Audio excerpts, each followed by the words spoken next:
Hello, नमस्कार, सलाम, सत श्री अकाल, जय भीम। सम्मानित साथियों, लाइव पर हूँ। साथियों, देश में राजनीतिक माहौल बड़ा तेजी के साथ चल रहा है, जिसमें जो सरकार में है वो अपना सरकार का पावर का दुरुपयोग बहुत कर रहे हैं। दूसरे जो विपक्ष में है वो बहुत परेशान है।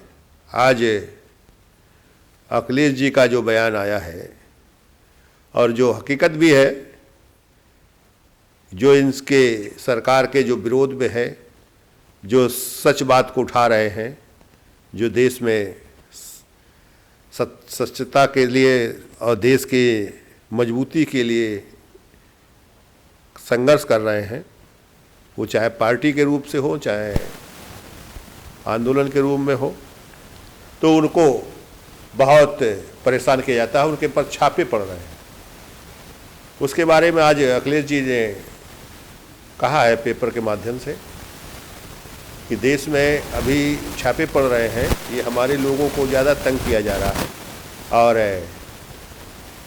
इसके बाद ईडी वगैरह का भी प्रकरण चलना है और बहुत जल्द ये सामने आएगा कि लोगों को ज़बरदस्ती जांच के घेरे में फंसाया जाएगा।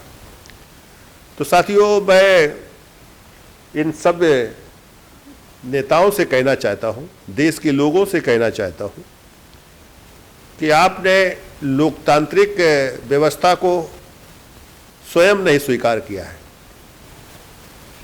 अगर लोकतांत्रिक व्यवस्था को स्वीकार करते तो ये शक्ति सरकार में ना आती, यहाँ तक कि इनको एक सीट जीतना मुश्किल हो जाता है।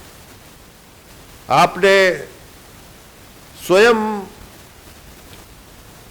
उस संविधान को रखते हुए, संविधान को मानते हुए और आपने विकृत सामाजिक व्यवस्था का हिस्सा बना दिया है। आप इस देश में नफरत रखते हैं। आपने छोटा बड़ा, ऊंच नीच का व्यवस्था खुद स्वीकार किया है। अपने से जो सामाजिक अव्यवस्था के तहत जो छोटा है उसके पास घृणा करते हैं। अभी भी आप या आपका परिवार अछूत को अछूत मानते हैं और अपने को सवर्ण में स्थापित करने का काम करते हैं। स्थापित नहीं हो पा रहे हैं, वो स्वीकार नहीं कर रहे हैं, लेकिन आप जबरदस्ती उस व्यवस्था का हिस्सा बनना चाहते हैं जिस व्यवस्था में आपका स्थान केवल शूद्र है। और आपने वो भी प्रकरण देखा, जब वर्तमान सरकार जब चुन के आई थी तो आपके मकान को धुलवाया था, वो भी गोमूत्र से। तो ये सारी चीज़ें हैं, इसको आप नजरअंदाज करते हैं। अपनी श्रेष्ठता के लिए अपने लोगों को ही नीचा बनाने का काम करते हैं, जिसके कारण से आज पूरा देश उसका शिकार हो चुका है, विकृतियों का। आज देश के लोग जो नेता है, उनके समाज का हित हो रहा है, समाज को हिस्सेदारी से अलग किया जा रहा है, लेकिन वो लोग अपना स्थान वहां बनाने का काम कर रहे हैं, अपनी शक्ति वहां देने का काम कर रहे हैं, विकृतियों को मजबूत कर रहे हैं। तो फिर आपको तो परेशानी होगी ही। जब वो शक्तिमान रहेगा, ताकतवर रहेगा, तो इस देश में मानवता को ध्वस्त तो करेगा ही, क्योंकि उनकी तो प्रवृत्ति में है, ये उनके कार्य में है। आप पिछला अगर इतिहास देखें, जब जब हिंदुत्व मजबूत हुआ है तब तब इस देश में गुलामी आई है, व्यभिचार आया है। आपने दासी प्रथा समझा, सुना होगा, पढ़ा होगा। दासी प्रथा कौन लोग चला रहे थे, कब चल रही थी।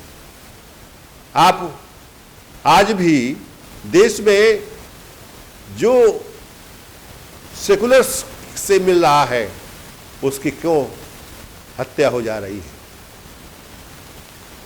अभी लोगों का तो बहुत बड़ा आरोप है, जो अभी एक हादसा हुआ उसके बारे में भी बहुत कुछ सुनने को आ रहा है, लेकिन ये सब सच क्या है क्या गलत है, इसको आपको केवल सच को काम करना होगा, सच पर आना होगा, इस पर ज्यादा मंथन नहीं करना होगा आप। और इस देश में जब भागीदारी लागू करेंगे, जब इस देश में लोकतांत्रिक व्यवस्था लाएंगे, तो फिर इस देश में जो सत्ता में है उसमें भी बदलाव होगा। क्योंकि हम तो देख रहे हैं, जो समझ रहे हैं कि इस देश में जो बाबा साहब का नाम नहीं लेना चाहता था, जो संविधान के विरोध में था, तो इस सत्ता को पाने के लिए संविधान का दामन पकड़ा और बाबा साहब का सम्मान के साथ नाम लेता है, आज भी नाम ले रहा है, अब उनके सम्मान के लिए काम भी कर रहा है, लेकिन इस देश की समाज को बांटने का काम कर रहा है, उसको फिर से बेरोजगार करना चाह रहा है, फिर से अशिक्षित करना चाह रहा है, फिर से उसको उन आतंकी या नक्सली घेरों में लाना चाह रहा है। तो ये व्यवस्था है इन विकृत सामाजिक व्यवस्था के लोगों की। तो आपको फिर विरोध में नहीं लड़ना है, आपको अपने आधार को, समान सामाजिक व्यवस्था को कैसे लाओगे, इस पर काम करना होगा। दुश्मन नहीं, दोस्त बनाने का काम करना होगा। यदि आप राष्ट्रीय भागीदारी आंदोलन को समझ जाएं, उसकी आप किताब पढ़ेंगे, तो जो संवैधानिक आधार पर दिया है, जो प्रस्तावना है, उसकी व्याख्या की गई है, उसके तहत जो है किताब लिखी गई है, तो आप हर स्तर पर आप शक्तिमान बनेंगे, चाहे सामाजिक हो या राजनीतिक हो या आर्थिक भी आपको मजबूती मिलेगी। जो काम करेगा उसको काम के आधार पर उसको अर्थ की भी फायदा होगी, और अर्थ की भी फायदा होगी तो उसका परिवार ठीक चलेगा। इसका मतलब वो काम चलता ही रहेगा, वो काम में रुक नहीं सकता है। तो फिर इस देश में जो अव्यवस्था है ये खत्म होगा। तो इसके लिए आप राष्ट्रीय भागीदारी आंदोलन को अपनाएं। तो जो जिनके पर छापा पड़ रहा है वो उस सिस्टम को आगे बढ़ाने का काम करें, जो आखिर उनके पास जो बिना अकाउंट के पैसा आ गया है,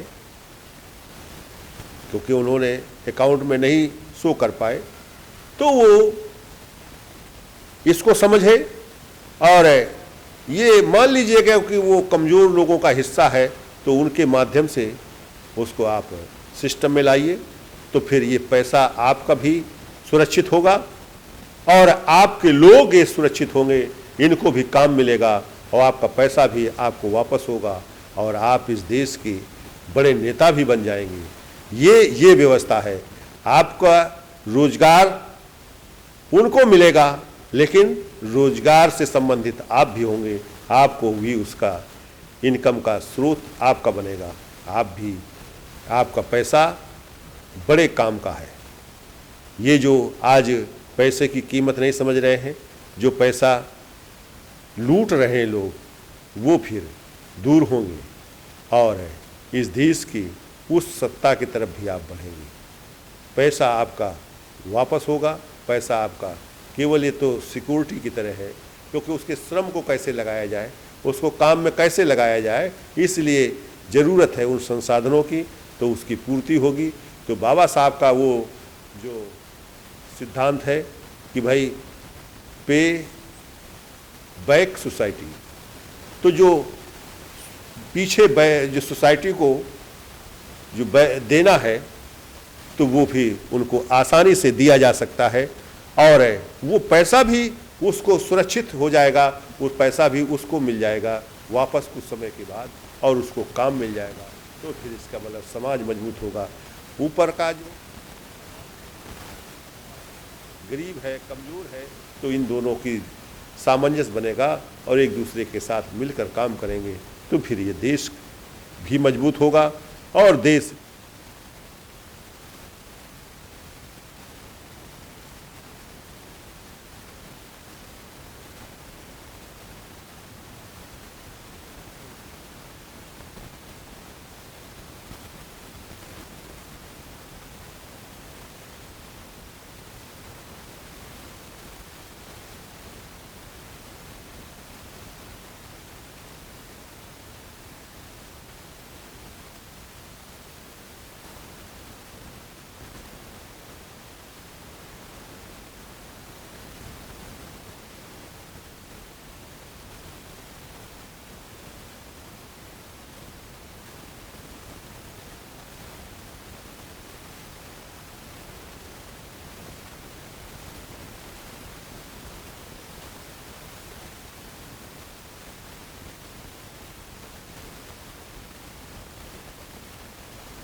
माने हर व्यक्ति के लिए भागीदारी आंदोलन और हर व्यक्ति को हर स्तर पर मजबूत करने का है, चाहे स्टूडेंट हो, चाहे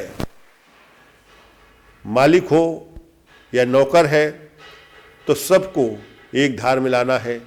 सबको जो अव्यवस्थित हैं उनको व्यवस्थित करना है, उनको उस सिस्टम में लाना है। जो भी अनुदान मिलेगा तो कार्य के आधार पर मिलता जाएगा, और कार्य अगर करता रहेगा तो उसे उपलब्धि मिलती रहेगी। और ये हर व्यक्ति को करना है, चाहे वो जिसे मजबूत है या नौकरी कर रहा है उसको आवश्यकता नहीं है, लेकिन फिर भी करना है, क्योंकि अपने को बचाने के लिए, अपना परिवार बचाने के लिए। और ये पैसा तो आपका सुरक्षित ही है, पैसा नहीं मरेगा, पैसा आपको सुरक्षित रहेगा। और हमें इस देश में जो आरक्षण बचाओ संघर्ष समिति जो चल रही थी, तो उसका जो था कि लोग जो रिवर्ट किए गए हैं उनको भी बचाना है, क्योंकि कानून इस तरह से नहीं बनता है कि किसी जात के विरोध में बनाया जाए, लेकिन इन सरकारों ने बनाया है तो देश के लिए इन्होंने धोखा किया है। ऐसे लोगों को जिताना मुश्किल होना चाहिए, और हम सभी लोग मिलकर ये देश को बनाने का काम करें। धन्यवाद साथियों, जय भीम, जय भारत। धन्यवाद साथियों।